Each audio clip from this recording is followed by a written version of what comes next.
New York State buys share of Jay-Z's Roc-A-Fella Records to make deadbeat co-founder Damon Dash good on back taxes.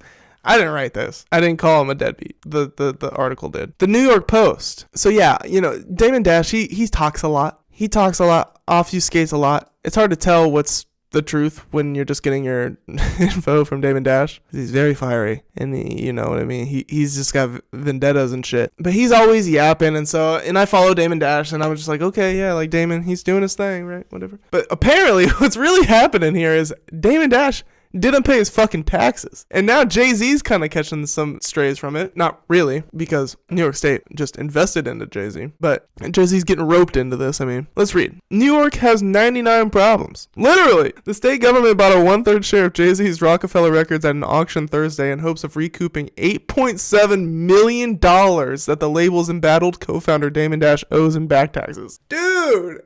Damon Dash, bro, like, what are you spending your money on, dog? An anonymous Albany rep entered the winning $1 million bid at the federal auction in Manhattan in hopes of flipping the 33.3% stake in the famed hip-hop label, which produced hits such as Hard Knock Life and 99 Problems, for enough cash to settle Dash's huge tax debt. Okay, the state made creditors bid on the legendary rap company's shares, meaning it didn't have to front the $1 million. A creditor's bid on the legendary, so they used somebody else's money to bid, okay? Now it can resell the portion of the company at no risk. It's not clear when or how the state will sell the label rights to pay off Dash's tax debts. Two other anonymous bidders were in the running, bidding $250,000 and $223,000 respectively for the... What? This website is ass! So two other anonymous bidders were in the running, bidding $250,000 and $223,000 respectively for the portion of the firm which also founded the Roc-A-Wear clothing line. New York City has also demanded more than $193,000 in unpaid child support from the record exec in recent months, according to Billboard, and will be paid from the bid money. The auction is over, but the work is not complete, said attorney Chris Brown. Chris Brown, who represents two plaintiffs to whom Dash allegedly owes money. Dude, Chris Brown is going after Damon Dash. That's just wrong of Chris Brown. He needs to focus on his own legal troubles and not worry about whatever the fuck Damon Dash has going on. Chris Brown needs to relax, okay? Don't you have an investigation discovery documentary to be worrying about, Chris Brown? Jesus. Mr. Dash's legacy is now New York State property. Ugh. I don't like that sentence at all.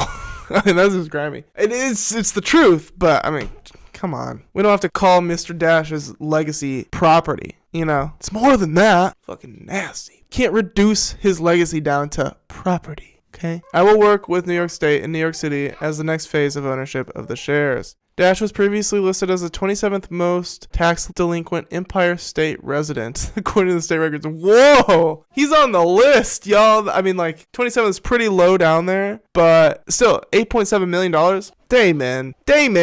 Damon, what are you thinking? Damon! You know, he's always got business ventures trying to go, pop off the ground. And I don't know if that's going to work anymore, Damon. He's trying to come up with that money any way he can. Damon, you got yourself in quite a hole. Oh, no, dude. I feel for you, bro. I don't like to see you down. I don't like to see our hip-hop legends down bad like this. It's rough. The auction was delayed earlier this year after Jay-Z intervened in the matter in August and tried to claim ownership of his first album, Reasonable Doubt, which would be one of the company's main assets. He said the full ownership would revert to him in 2031, giving anyone who bought it only 6 years of control. Lawyers for New York City tried to dispute that claim, but the judge ultimately rejected the filing and refused to hear arguments against Jay-Z taking ownership of the album again in 2031. Natraj Bhushan, a lawyer for Dash, said he was shocked that Jay-Z, whose real name is Sean Carter, didn't make an appearance at the auction, which was held at the Ink Hotel, 48th Street in Hell's Kitchen, and overseen by U.S. Marshal for the Southern District of New York, Ralph Sozio. I think it's surprising not to see Mr. Carter here bidding on a 1/3 interest. Now he has the government involved in his affairs, said Bhushan, who sidestepped other questions about the bid. Interesting, you guys. So New York State now is a 1/3 owner of Roc-A-Fella Records. That is no small share.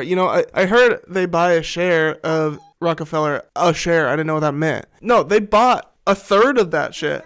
Literally, New York State now partly owns Roc-A-Fella Records. That was not in the cards when they founded that company. How does that happen, dude? Capitalism is wild, y'all. Like, that shit's crazy.